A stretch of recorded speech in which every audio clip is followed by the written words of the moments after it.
শরীরে এখনো তেজ বেশি তো এই জন্য এত গরম গরম কথা। তোমার তেজ একটু কমায় দেই। বলে দিছে জিন্দান খানায় নিয়ে বন্দি করো, খানা দানা বন্ধ, একটা দানা খাইতেও দিবা না আর এক ফোঁটা পানিও পান করতে দিবা না। ডাক্তারকে বলে রাখছে নারী পরীক্ষা করতে থাকবি, যখন দেখবি যে একেবারে শেষ মুহূর্ত, এখন খাবার দাবার না দিলে আর বাঁচবে না, ওই সময়ে নিয়ে খাবার দিবি। খাবারটা কি দিবি সেটাও ঠিক করে দিছে।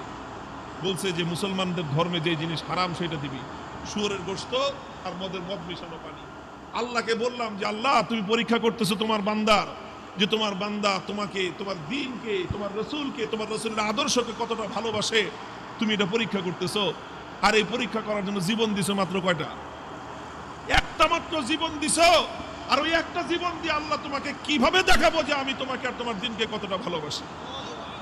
তুমি আমাকে 1000 জীবন দান করতাম, একটা একটা করে জীবন তোমার জন্য উৎসর্গ করে তোমার বান্দা আব্দুল্লাহ বিন হুযাফা দুনিয়ার সামনে প্রমাণ করে দিত ঈমানদারের কাছে ঈমানের দাম কত বেশি। উলামায়ে কেরাম, আহলে হক, হকের ঝান্ডাবাহীরা যদি হকের উপর অটল আর মজবুত থাকে, আল্লাহর পক্ষ থেকে সাহায্য আসে, প্রতিপক্ষ মাথা নত করতে বাধ্য হয়। সাহাবী যুগের ছোট্ট একটা ঘটনা উদ্ধৃতি দিই। হযরত আব্দুল্লাহ ইবনে হুযাফা রাদিয়াল্লাহু তাআলা আনহু, আল্লাহর নবীর একজন সাহাবী, তিনি এক যুদ্ধে নেতৃত্ব দিচ্ছিলেন একটা ছোট বাহিনী। ঘটনাচক্রে রোম সম্রাট সে ওই বাহিনীটাকে গ্রেফতার করে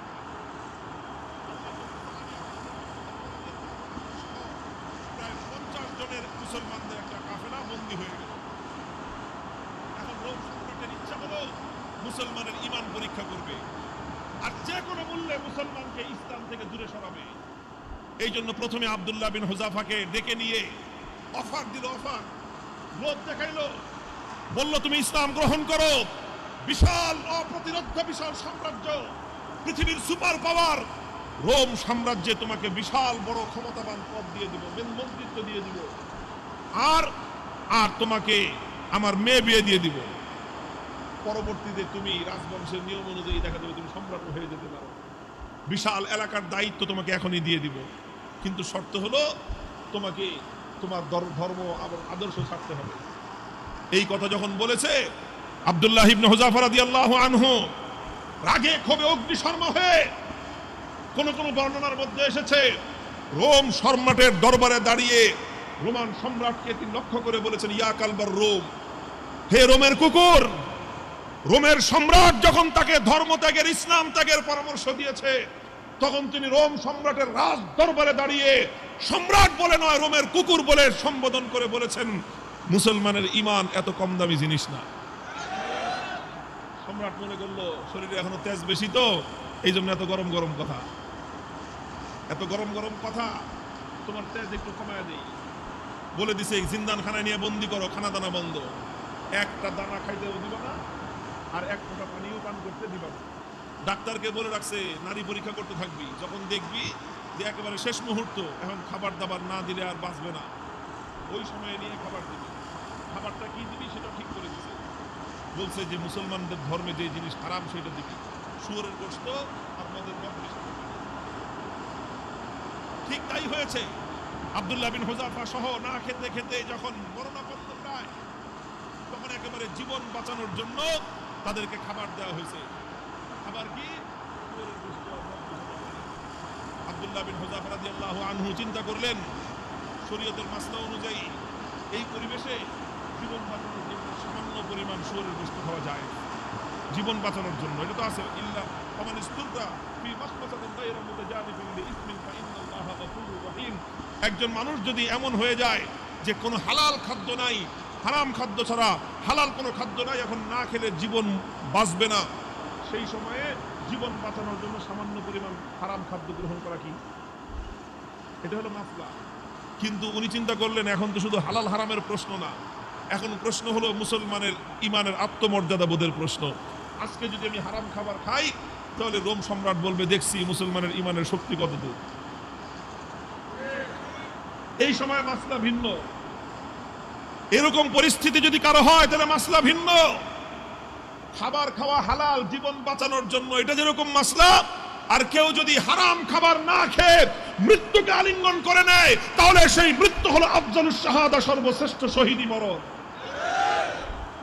আব্দুল্লাহ বিন হুযাফা চিন্তা করলেন এখন মাসলা দুইটা আছে, একটা হলো ফাঁক ফোকরের রাস্তা, আমি এখন হারাম খেয়ে জীবন বাঁচাতে পারি, আর একটা মাসলা কি, আমি যদি আমার জীবনকে উৎসর্গ করে দেই আমার একজনের জীবন যাবে কিন্তু কিয়ামত পর্যন্তের জন্য রোম সম্রাটের দরবারে ইসলামের ঝান্ডা সমুন্নত হয়ে যাবে।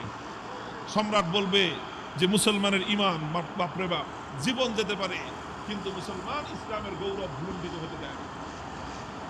তিনি খান নাই, লাথি মারছেন একটা, এক লাথিতে সমস্ত শুয়োরের গোশত আর মদের পাত্রগুলো ভেঙে চূর্ণ বিচূর্ণ হয়ে। এখন সম্রাট ডাক্তার রেখে কিরে তুই না কইলি জীবন বলে বাঁচবে না, তেজ দিকে এখন অত, ডাক্তার কয় আমাদের ডাক্তারি মতে তো এত তেজ থাকার কথা না, এটা তো ডাক্তারি মতের তেজ না, এটা তো ইমানি তেজ। এই তেজ এটা শরীরের তেজ না, এটা রূহের তেজ, এটা শরীরের শক্তি না, এটা আত্মার শক্তি। যে ইমানদার আল্লাহর ঈমান, আল্লাহর উপর আস্থা এবং ভরসাকে দুনিয়াদারদের সামনে মাথা উঁচু করে দাঁড় করাবার চেষ্টা করে, আল্লাহ পাক তার আত্মার মধ্যে অফুরন্ত শক্তি দান করেন। আব্দুল্লাহ বিন হুযাফা যখন এটা করলেন, এবার রোম সম্রাট বলে যে দুইবার খেললাম, দোনো খেলায় হারছি। দুইবার হলো না, প্রথমবার লোভ দিছে, জিতছে না হারছে, দ্বিতীয়বার খাওয়ান দাওয়ান বন্ধ করে টাইট দিছে, জিতছে না হারছে, এবার ফাইনাল খেলা, খেলা হবে। কি খেলা? ফাইনাল খেলা হবে কার সাথে?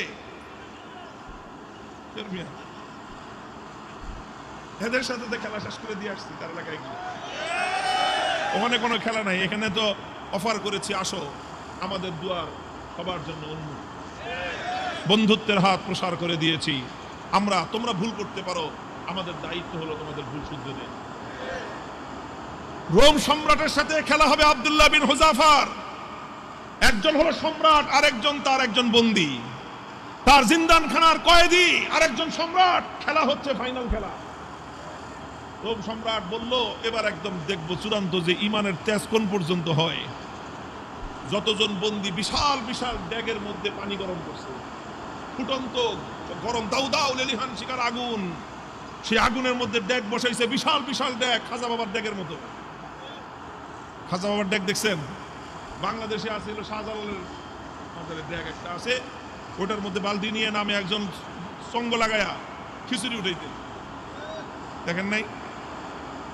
এরকম বিশাল ড্যাগ, একটা মানুষ যেন আপাত মস্তক সেই ড্যাগের মধ্যে ডুবে যেতে পারে, এত বড় বড় ড্যাগ বানাইছে। ড্যাগ বানায় তারপরে লাকড়ি দিয়ে দেরিহান শিকার আগুন জ্বালাইছে, সে আগুন জ্বালায় তারপরে এই তো পানি দিয়ে ভরে দিছে। পানি যখন টকবক টকবক করতেছে, এবার আব্দুল্লাহ বিন হুযাফা সহ তার সমস্ত বন্দীদেরকে ডেকে আনছে, ডেকে এনে বলছে আব্দুল্লাহ বিন হুযাফা এবার তোমার সাথে কোনটা খেলা ফাইনাল, তোমাকে সর্বশেষ সুযোগ দিচ্ছি, তুমি দুইবার আমাকে ডিনাই করেছো, আমাকে অপমান করেছো, এবার লাস্ট সুযোগ তোমার জন্য। এই যে দেখো গরম পানি, কথা মানবি আনলে একটা একটা করে এই গরম পানির মধ্যে ছাড়বো, আর পানির মধ্যে ছাড়ার সাথে সাথে দেখবা মৃত্যু কত বিভীষিকাময়।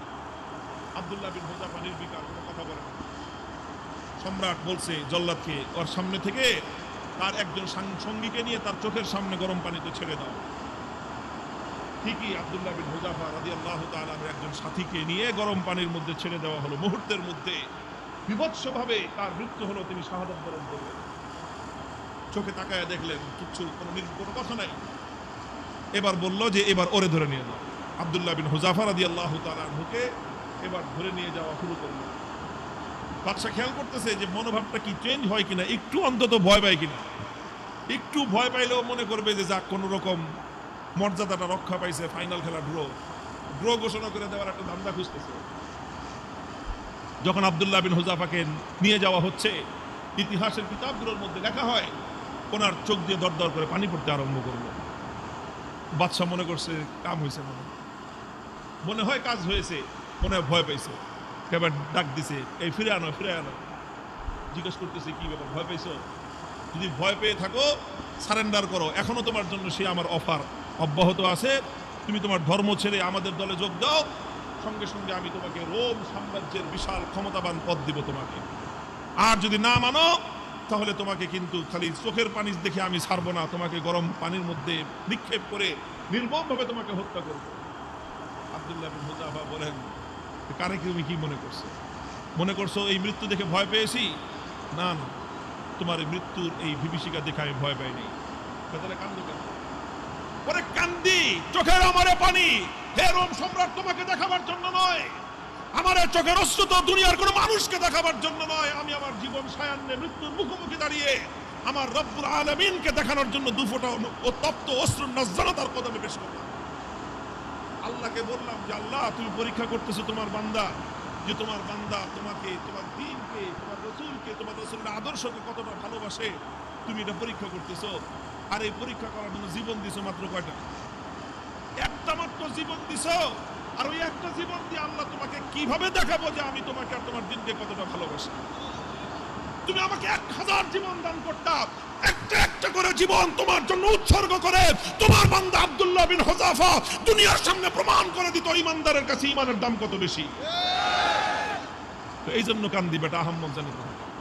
তুই মনে করছিস যে মুসলমান জীবনের মায়ায় কান্দে? আরে মুসলমান তো বিশ্বাস করে যে যতদিন বেঁচে আছি ততদিন কষ্টে আছি, আল্লাহর জন্য জীবন দিব আর জান্নাতে যাব। কি বলেন? সন্দেহ আছে? আল্লাহর জন্য জীবন দেওয়ার মধ্যে আর জান্নাতের মধ্যখানে কোনো দূরত্ব নাই, কোনো দূরত্ব নাই। তুমি জীবন দিবা আল্লাহর জন্য আর জান্নাতে যাবা। তাহলে ভয় কারে দেখাও মিয়া? আমার কাছে একটা জিনিসই আমার বুঝে আসছে যে বেটা, তোমরা যদি বাতিলের উপর থেকে নমনীয় না হতে পারো, আমি হকের উপর থেকে নমনীয় কোন দুঃখে হব? হযরত ওমরের থিওরি ছিল যে আলাইসা কাতলাহুম ফিন্নার ওয়া কাতলানা ফিল জান্নাহ। হযরত ওমর রাগে ক্ষোভে হুজুর সাল্লাল্লাহু আলাইহি ওয়াসাল্লাম এসে বলতেছে যে হুজুর, আচ্ছা কোন তো থিওরিটা এটা কিনা যে বেঈমানরা মরলে জাহান্নামে যাবে, ইমানদাররা মরলে জান্নাতে যাবে, কথা ঠিক আছে না হুজুর? হযরত ওমর যখন এই কথাটা হুজুর কয়, তোমার কথাটা তো ঠিকই আছে যে ওরা মরলে জাহান্নাম, আমরা মরলে জান্নাত। কয় হুজুর তাইলে আবার 3 নম্বর কথা কি? ফালামা নুতি হাযিহিদ দানিয়াতা ফি দীনিনা। বেঈমান যদি নমনীয় না হতে পারে, মরলে জাহান্নামে যাবে, তাহলে আমি মরলে জান্নাতে যাব, আমি নমনীয় হব কেন?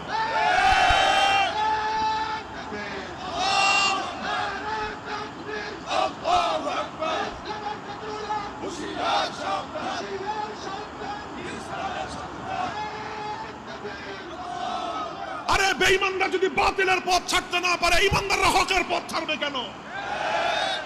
কথার মধ্যে কোনো ভেজাল আছে? হিসাব কিতাব তো ক্লিয়ার, কথা তো পরিষ্কার এখানেই যে এখানে নমনীয় তো তোমাকে হতে হবে, আমি কেন নমনীয় হব?